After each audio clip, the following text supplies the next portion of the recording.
Friday. So even though we're doing new stuff today over determinants, this will not be on the next exam. It'll be on Friday's exam, it'll be on the next exam. Also remember again that you can come in at 8 to start your exam if you want extra time. I'll be here at 8 to start it. You don't have to come in at 8, but don't ask for extra time if you don't finish at 9:50.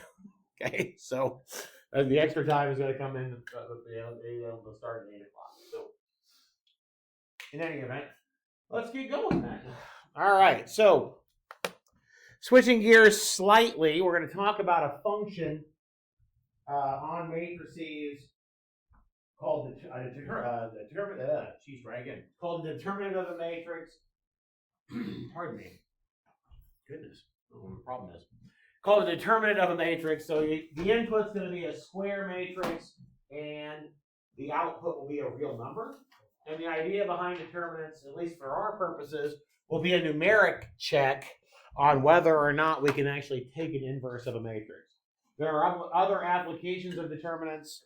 We'll see one towards the end of this chapter as well for solving equations. But our primary purpose to start with will be a numeric check on whether or not we can actually find an inverse of a matrix. To that end, let's get started and talk about how we might want to define such a function.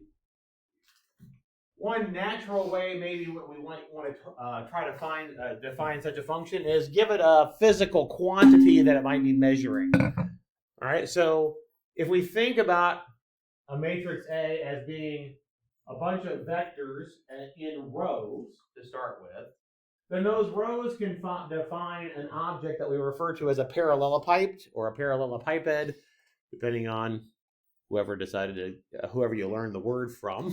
Okay, so the easiest picture that we can draw would be what would be one of these shapes in 2 dimensions, and that would just be a parallelogram. So let's start with this matrix 2, 1, 1, 3.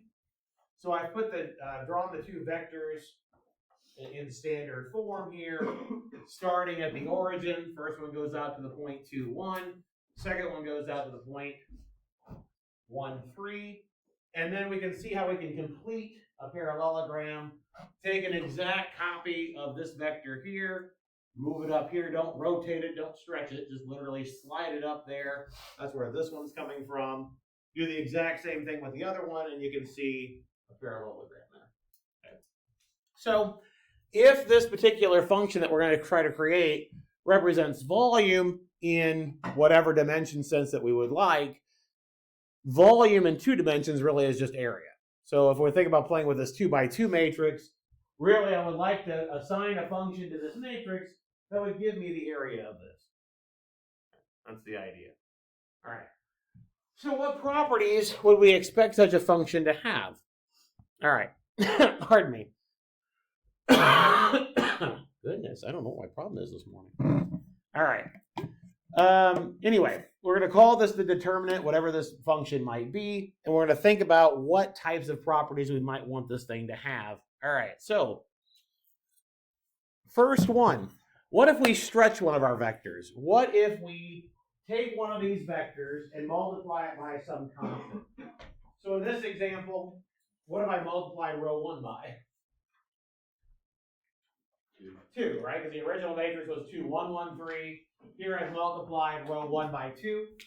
And what I've done here is just drawn the picture. Well, I multiply it by 2. Basically, what have I done? I've taken this parallelogram and made an exact copy of it. So by multiplying that one vector by 2, what did I do to the area? Doubled it, right? Multiplied it by 2, didn't I? And if I would have done the exact same thing with a 3, and triple it, and so on down the line, right? So one property that we might want to have for this particular function is what? Well, we notice that, I'll just write this down, note that row 1 has been multiplied by 2.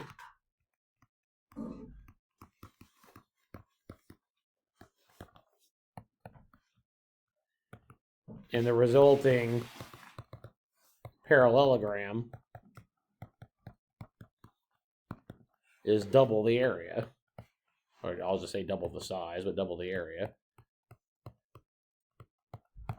So in general, if you've taken a single row and multiplied it by some constant gamma, we should be able to pull that constant out of the determinant, whatever this function is that we're talking about doing the determinant. So and again, if you think about it in terms of volume or in terms of area, if I multiply one of the dimensions by a scalar, it changes the volume of that object by that scalar. Now notice again, this is happening to one row, right? I didn't multiply the entire matrix by that scalar, just one row. And this should remind you of doing what? One of the elementary row operations, right? And that's another thing that we're going to look at later is how do elementary row operations affect the determinant of the matrix. But does this make sense that this would be a property that we would like to have? Yeah. And you can imagine it in larger dimensions, well, maybe one larger dimension than two. If you started with something that gave you a cube, say, or a rectangular box, and you doubled one of the dimensions, maybe I made it 3 times as tall, you can imagine that it would do the 3 times the volume, right? Now again, your parallelepiped, basically you can imagine a box, but just push a corner. Okay, so it makes all your faces parallelograms versus rectangles. Okay. So you just imagine just taking your box and push a corner and just stretch it in multiple directions at once. And that's what makes the parallelepiped. Okay. All right. Anyway, this is property 1 that we would like to have, like our determinant function to have. All right. What happens now if we add a vector to one of the row vectors? All right. So again, drawing a 2-dimensional picture here, by the way. This is not 3-dimensional, even though I've got dashed lines in there. This is not a 3-dimensional picture. This is a 2-dimensional picture, okay? So what's going on in this particular picture? All right, so what I'm saying is here, if I've got a 2x2 matrix, I've got row 1 plus some vector v here and a row 2. Okay, that's what I've said. I've added a single vector to row 1. Okay, and what I want to do is compare it to, say, my original matrix that had row 1 and row 2 as vectors. R1 and R2 as row vectors, I should say. And another matrix where I've got V and R2. And I want to see if I can compare volumes, or in this case, areas. Okay? So notice that my R1, R2 here, that would form that parallelogram, right? My V and my R2 would form this one on the right. You see them? This is my R1, R2 parallelogram. This is my V, R2 parallelogram. So my determinant of this matrix should give me the area of that first parallelogram. The determinant of the second matrix should give me the area of the second parallelogram. Okay. Now, if you're familiar with vector addition, what does this dashed line here represent in terms of vectors? What does that represent? Yeah, the R1 plus the V vector, right? I did R1 followed by V. The result is the sum of those two vectors, right? So notice that if you look at the parallelogram formed with R2 and the 2 dashed lines, that should be the determinant of that one, right? The determinant of this matrix should give me the area of the parallelogram that has the top and the bottom with dashed lines. Can you see a relationship now between the area of that first parallelogram we talked about, the area of the second parallelogram we talked about, and then the one that's the big one. Do you see a relationship? Yeah, Marty? They all have R2 in it. I agree. If they all have R2 in it. How about sizes of the areas? Same. They better be the same, right? Notice if I add this one and that one, I better get the same as the big one, because why? The big one misses this triangle, doesn't it? But the sum of these two misses that triangle on top. What can I say about this triangle on the bottom, the triangle on the top? Yeah, they're congruent triangles, aren't they? They both have 3 equal sides, don't they? Right? So basically, to get the area of the big parallelogram, I can think about just chopping this triangle off and sliding it up there. And I really can see that the areas are the same. So we should have the determinant of that first one is equal to the sum of the determinants of the other two. Now, this is case 1 where I should need to say be very, very careful. Actually, it's case 2. I already mentioned one, but I didn't mention it. I didn't explicitly mention it. This is a case where you have to be very, very careful. Is this matrix up here the sum of these two matrices? No. Notice they all have identical second rows, right? All we've done is just added the rows together, correct? Okay, so in general, if I want to do a determinant of a sum, I can't break it up over the sum of two matrices. It's a sum in one row, and the matrices are identical otherwise. Okay? All right. But this is a property that we would like this to have, and that's exactly what I have written at the or typed at the bottom of the page there for you. Notice that I've got 3 matrices here. The 3 matrices are identical except for the ith row. Okay? If their matrices are identical except for the ith row, then I can break my determinant up as a sum over that ith row. All right. Another property we might want to have. What happens if you've got 2 row vectors that are the exact same vector? What if they're identical? What's going to happen, do you think? So, for example, if you've got the matrix A is 1, 2, 1, 2, and I draw the picture, there's my picture. Right? That's my picture. I just one vector and the other vector right on top of it, right? Again, if I want determinant to give me volume, or in the 2-dimensional case, determinant to give me area, what's the area of that parallelogram?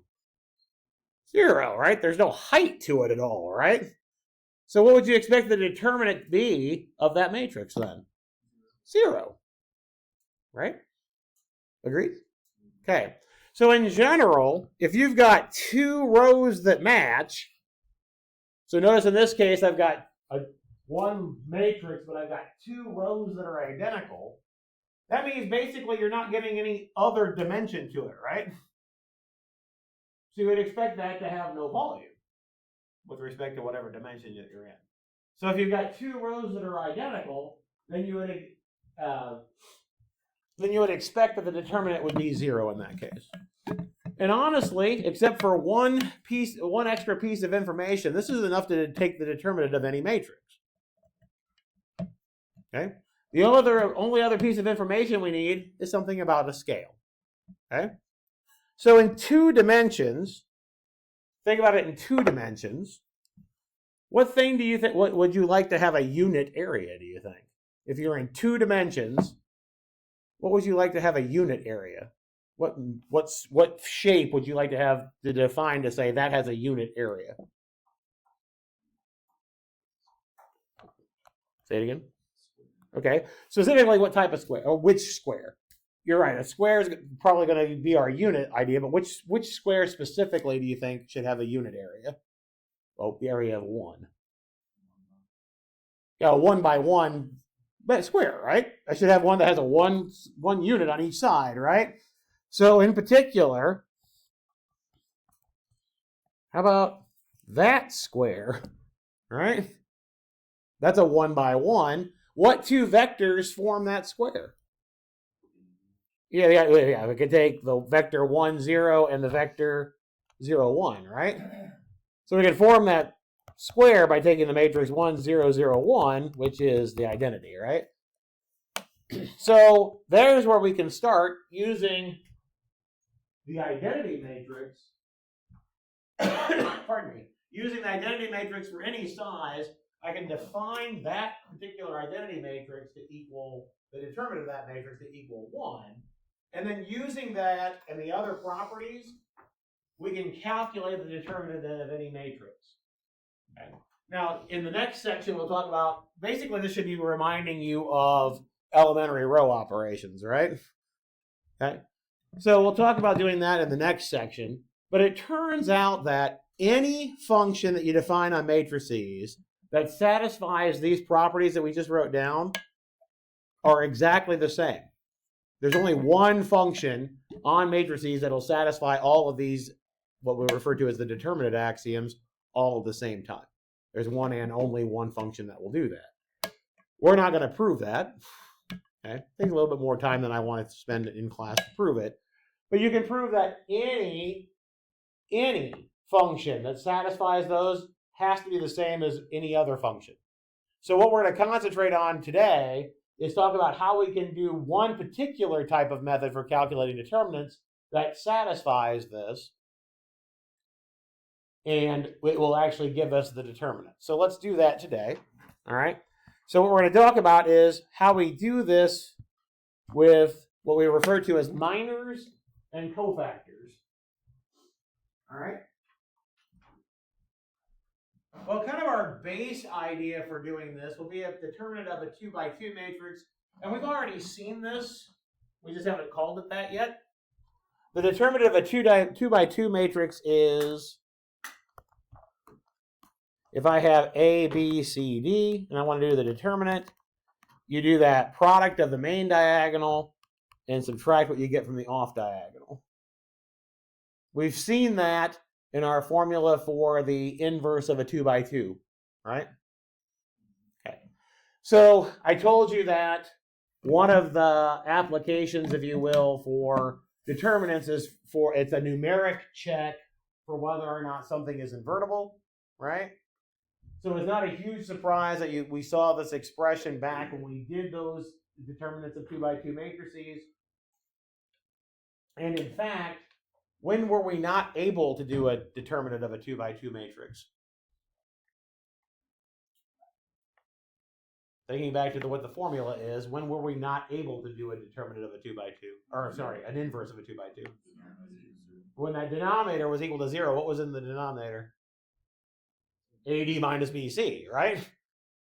So there's kind of giving you a little of a precursor of what that numeric check is going to be for us, all right?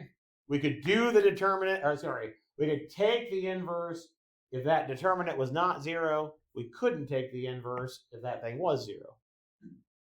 Okay. All right. So let's see what happens here. If you just put vertical bars around a matrix like I have here, that means also take the determinant. If you don't do the little brackets but do vertical bars that look like absolute value, that also means determinant. So we've got a couple of different notations here that we use. So in this case, this determinant is what? What do you get? You get negative 20, right? Because you get negative 4 minus 16. Now, you might be thinking, I just told you that one of our motivations here was doing area, and I got a negative number, right?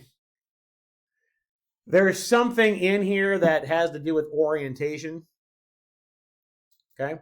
Notice here that if I start with this vector and then go to this vector, there's kind of a rotation going that way. Remembering your trig, is that a positive orientation or negative orientation? Is that a positive angle or a negative angle going from that top down to the bottom? That's negative, right? If you were to flip these things around and go this way, then you would have got positive. Okay. So there is something inherent in doing a determinant that has some orientation in it. as, I'm not going to call it the technical definition necessarily, but one of the first definitions that you actually come across for determinants is this idea of doing the sum of all signed permutations from a matrix, which I'm not going to get into because we're not going to do it that way. But the signed permutations have to do with order of where you put your rows. Okay. So you would still get the area of this shape if you just do the absolute value. Okay, and let's see what the area of this shape really is.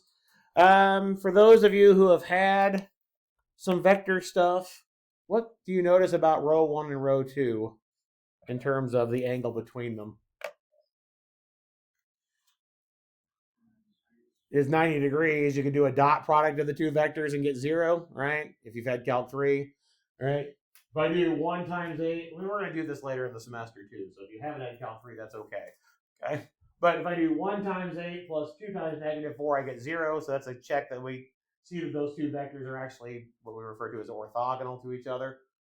But in a geometric sense, it's perpendicular to each other. So I really do, if I finish off this parallelogram, and draw it this way and draw this way, I really do get a rectangle, right? If they're perpendicular to each other. Using Pythagorean theorem, this side would have length square root of 5. It would be 1 squared plus 2 squared, and then take the square root. This side, I believe, has square root of 80 for the length. You get 8 squared, which is 64, plus 4 squared, which is 16. 64 and 16 is 80. And if I do the area then, you get square root of 80 times square root of 5, and I get 20. So I really do get the area there. This was just a check that it really is matching up with that physical quantity we talked about. Now again, the difference. What's that? How do you get the square root of 80? That's the Pythagorean theorem. That side has length 8 and that side has length 4. Yeah. So just do the Pythagorean theorem there. Again, the negative there's some sort of an orientation piece, but the 20s match, right? So again, if you did the absolute value, it would give you the actual volume. And if you've seen vector stuff in Calc 3, you probably had another way to do volumes of solids that are generated by 3 vectors. Doing what they call the scalar triple product comes in there. Also pops up in different physical quantities. All right, anyway. So that's the 2x2 case. How do we do this in general? Well, we do this in general with what we refer to as minors and cofactors. So I'm going to give you the definition of minors and what the definition of the cofactors is, and then we'll talk about how we can calculate determinants using minors and cofactors. All right, so here's how you do the minor. The minor ij of the entry a sub ij. Here's how you do it. So basically, when I say the entry a sub ij, is you eliminate row I and row j from the matrix. Okay, for the first step. So wherever you are on that a sub ij, take out row I and column j. Okay, so you do the determinant of the matrix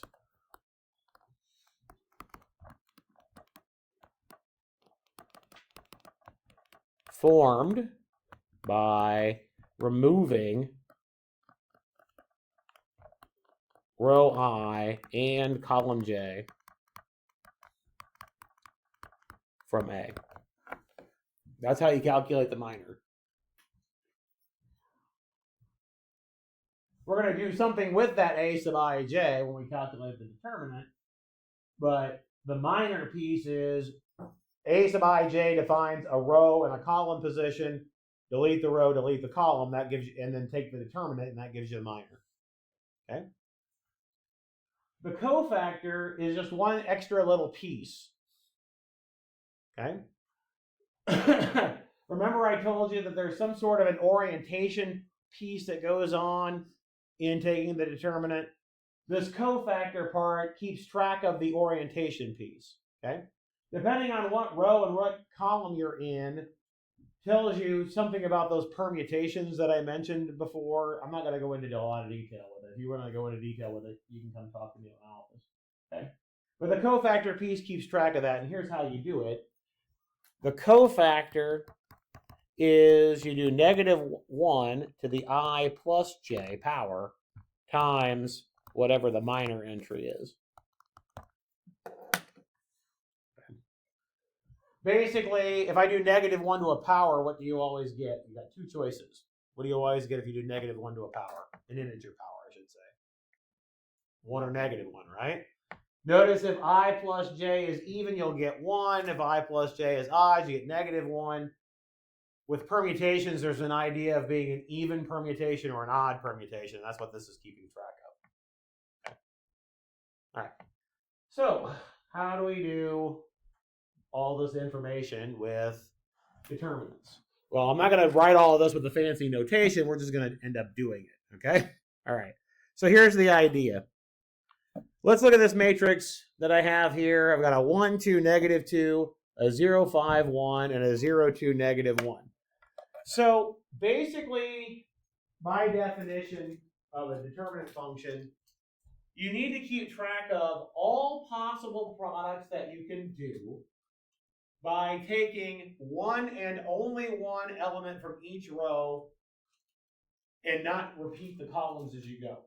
Okay, so for example, one of the possible products that you could do would be 1, 5, -1, right? But another possible product that you could do is 1, -1, 1, 1, 2. Right? I could not do 1, 1, 0 because I would repeat that column. Right? So another possible product is 2, 0, -1, or 2, 1, 0, and then likewise you can pick out the other ones, right? That's what I mean by doing the permutations, right, of a matrix, or of the entries. I'm just doing the possible products that you can do, taking one element from each row but never repeating a column. That's what the permutation is. The idea of being signed is, do you have to change direction to do that? Here's what I mean by that. 1, 5, -1. Did I ever have to change the direction there? No. 1, 1, 2. Did I have to change the direction there? Yes. So that's a negative. That's a negative permutation versus a positive. Okay. So that would have been an even permutation. That would have been an odd permutation. That's all I mean by that. Okay. You don't have to concentrate on that at all. I'm just telling you about that particular process. Okay. All right. What this process that we're going to do is a simple way to keep track of all of those products. Okay. So for example, if I think about the products that you can do with this one, I never use that row and I never use that column, right? We agree with that? Okay. What are your possible products that you could put with that one? I could do the 5 times the -1, that product, or I could do the 2 times the 1, that product. What does that remind you of? Another determinant, right? So this is exactly how we're going to do this idea with what we refer to as expansion by minors for taking a determinant. Okay. Now, the other piece of information is that you want to be very, very clever about where you're going to expand along. Because again, notice you're trying to keep track of products. What are good things to multiply by? 1s and 0s, right? Okay. Notice that this particular column here has a single 1 and 2 zeros, right? So that's going to be our clue that we want to start expanding along that particular column. I'm going to expand along this column and write this as determinants, all right? So here's how it works. The entries in either the row or the column, you can do either one. The entries form your coefficients, okay? So I'll have 1 times something. I'll have a 0 times something. And I'll have another 0 times something. Okay? Yes? you can do any row or any column. You're going to pick based on what's easy to multiply by. Okay. And we'll have other examples where we'll pick different rows or columns. Okay? All right. So how do we figure out what goes in here? Well, what goes in here are your minors associated with those entries. Okay, again, like I mentioned, if I'm multiplying by this, if I'm picking that one to do my multiplications, I don't want to match it with anything else in that row or that column. Okay, so the minor that goes here is 5, 1, 2, negative 1. Okay. Same thing here. If I'm using this 0, I don't want to match it with anything else in the same row or the same column. So what's going to go in that thing that I'm multiplying by that first 0? You're all over it. Great. Awesome. All right. Now what's the last one? Good. Exactly. All right. Now again, do I actually have to do those last two computations? No, because it's 0 times those things, right? So those will just go away. I'm just writing it out to show you what the expansion looks like. Now, one thing that I did not do here is I didn't put the signs in here. I didn't put in what I'm doing here, right? Okay. Remember that our cofactor has this sign piece that goes in here that tells you whether or not the permutations are positive or negative, right? All right. I never actually do it according to this formula. I keep track of what I refer to as a sign board, okay? So here's what my sign board looks like. Notice, of course, that your 1, 1 entry would be a positive, right? Because 1 plus 1 is 2. It's an even power, right? From that positive, alternate your sign as you either go across or go down, okay? So this would be minus, plus, and so on, right? Minus, plus, minus, plus, plus, minus, plus, minus, minus, plus, minus, plus. Now, I did this 5 by 5 here, but you could continue this indefinitely, right? All I'm interested in is the 3 by 3 piece right here. Which column did we expand along? The first one, this one right here, right? So I can read my signs off. It's a positive 1, a negative 0, and a positive 0. That's how I can keep track of my signs. I don't ever worry about negative 1 to the I plus j power. I use my sign board and just pick my signs off. Okay. Now we can finish this off. 5 times negative 1 minus 2 times 1 gives me negative 7 for my final answer. And I'm done. That's how expansion by minors works. Questions on that one? We're going to do more examples, but any questions on that one at all? Let's see what we got for the next example here. All right. So actually, let's write out what I did here. And apparently that last example was I wanted to write out the minor entry, so I'm not going to worry about doing it again here. So you can do the determinant can be computed in the following way. You can do expand along any row or any column. I'll write down the definition here. I forgot what I'd written on the next page. The determinant of A here is just, pardon me. Let's say you do along the first row. You could do A1, 1, and then, times C1, 1, plus A1, 2, C1, 2, so on down the line. That's expanding along the first row, right? Because I'm changing my columns. Or you could expand along the first column like we just did a minute ago. Oops.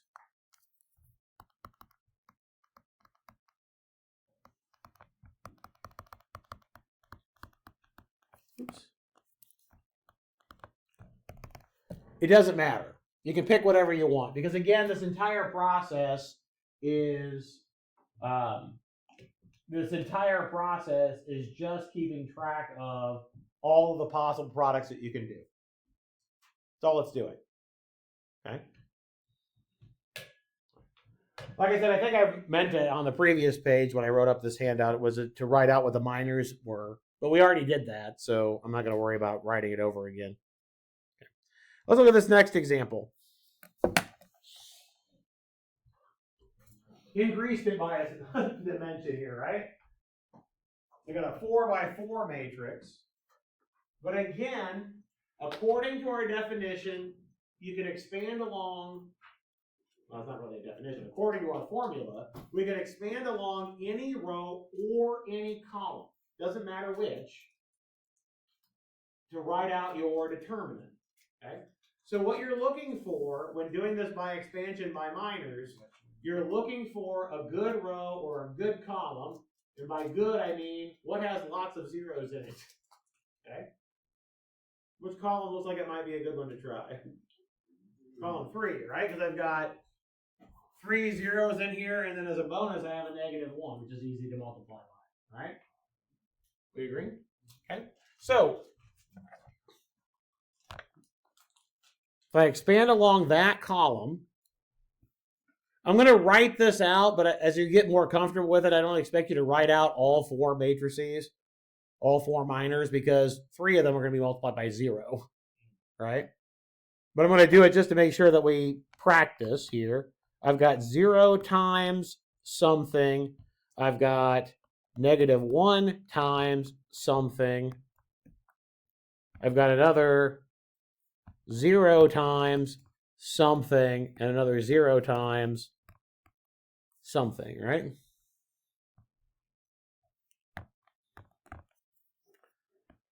What's it that first 0 going to be multiplied by? Okay. 8, 0, -7, 9, 1, -6. Good. Again, that's eliminating row 1, column 3, right? We agree? Okay. The -1 is going to be multiplied by what? 0, 1, -1, 8, 0, -7, 9, 1, Fantastic. Good. The second 0 there, the third one's going to be multiplied by 0, 1, -1, 5, -6, 2, 9, 1, good. And then the final one 0, 1, -1, 5, -6, 2, 8, 0, -7. good. Everybody understand where those are coming from? Yeah, we're good with that? Okay. What's missing? What didn't I put in there? The signs, right? Again, think back to your sign board. Once you figure out where to start, it's alternating from there. Does it start positive or does it start negative? Starts positive, right? Because they're right here. That's the first entry we used. So it's a +0, a minus a -1, a +0, and a -0. Yeah. Okay. Now again, I don't need to worry about those. So again, as you're getting more comfortable with these, I wouldn't expect that you write out all 4. That's kind of the point, right? We're trying to pick it, so we're saving some time. We don't actually have to do those products. 0 times any of those things is 0. I don't need to rewrite them down. Yeah? All right. So now I'm looking at this determinant. I can do the exact same thing, right? Pick a good row or pick a good column. Which one would you like? The middle row? Oh, the middle column. Okay. So you can do the middle row. It's just I don't really want to multiply by the 8 and the -7. I can use the middle column instead. This one? All right? Yeah? Okay. You tell me what we're going to do. 1 times 8, -7, 9, -3. Okay. -0.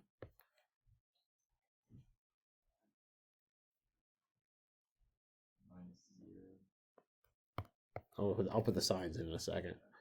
0, -1, 9, Okay.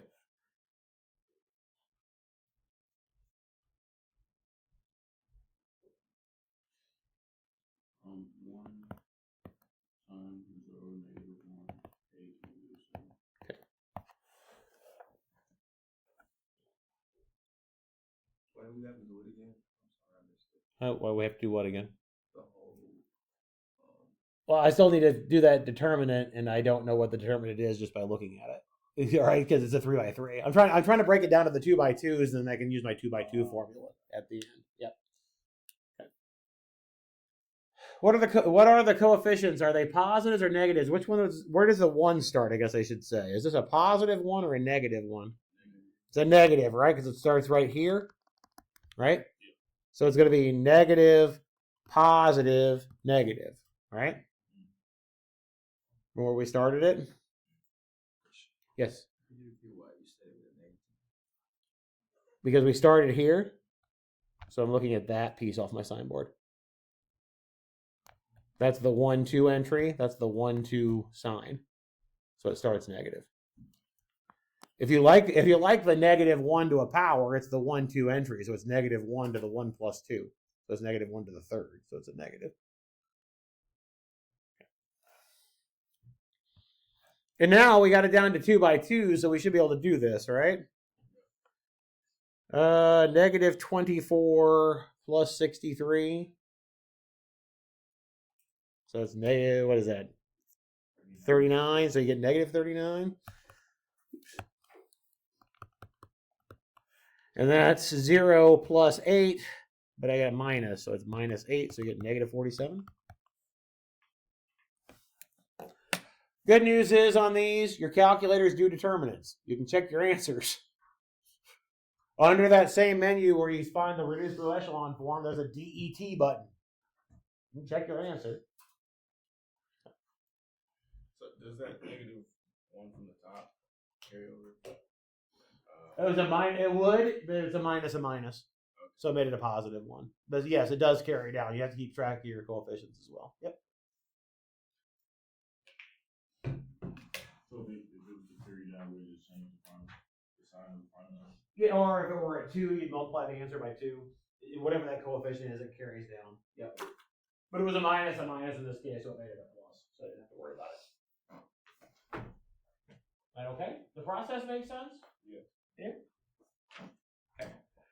All right, well, what if we have a triangular matrix?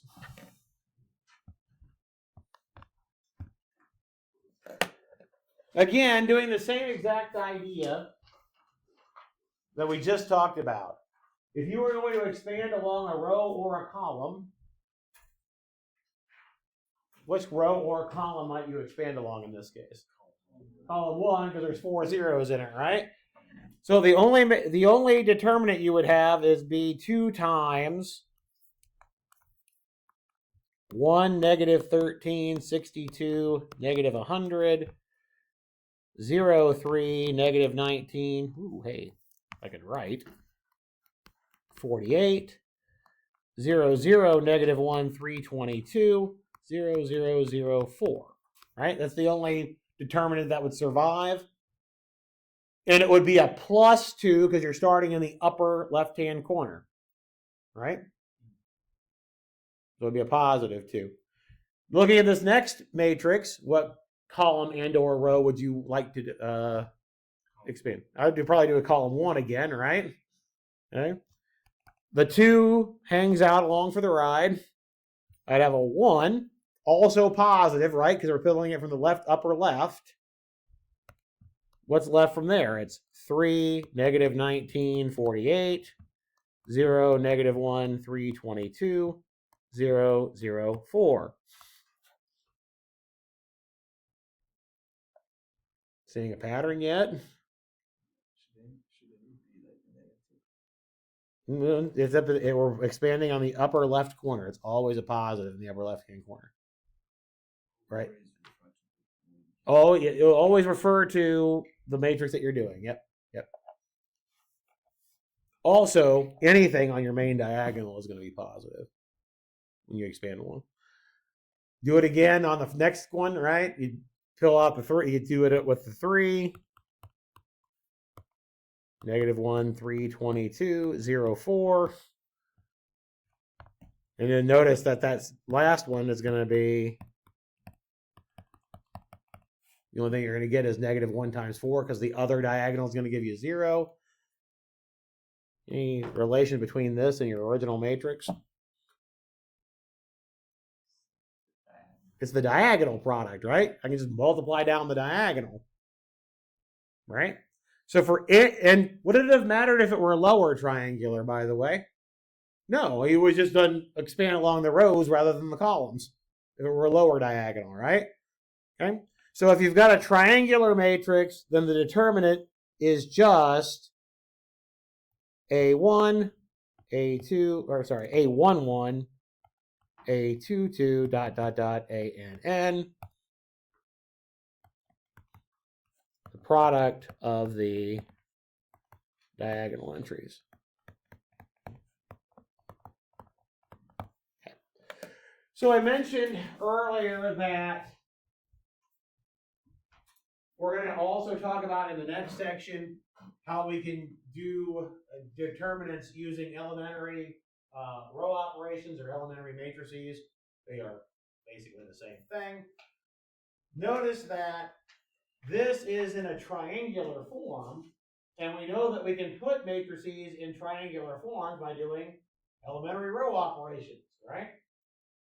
So one of the things that might help you with doing determinants is to do some elementary row operations to change it into a triangular matrix and then just multiply down the diagonal rather than having to go through this cofactor expansion every single time.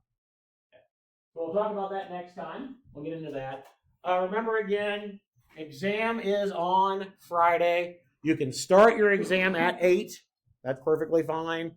I'll be here at 8 to start. You don't have to be here right at 8, but again, don't ask me for extra time after 9:50. Okay? Okay. Review is on Moodle. There's a review on Moodle with answers. Determinants will not be on this exam, right? The exam will just go up through section 2.4, which was elementary matrices there at the end. Okay? But we will do new stuff on Wednesday, all right? So if you've got review question kind of things, you can bring them in and ask me about review things. Come to my office, all that good stuff. But we will do new material on Wednesday. Okay? All right. Have a good one. We will see you Wednesday, if not before.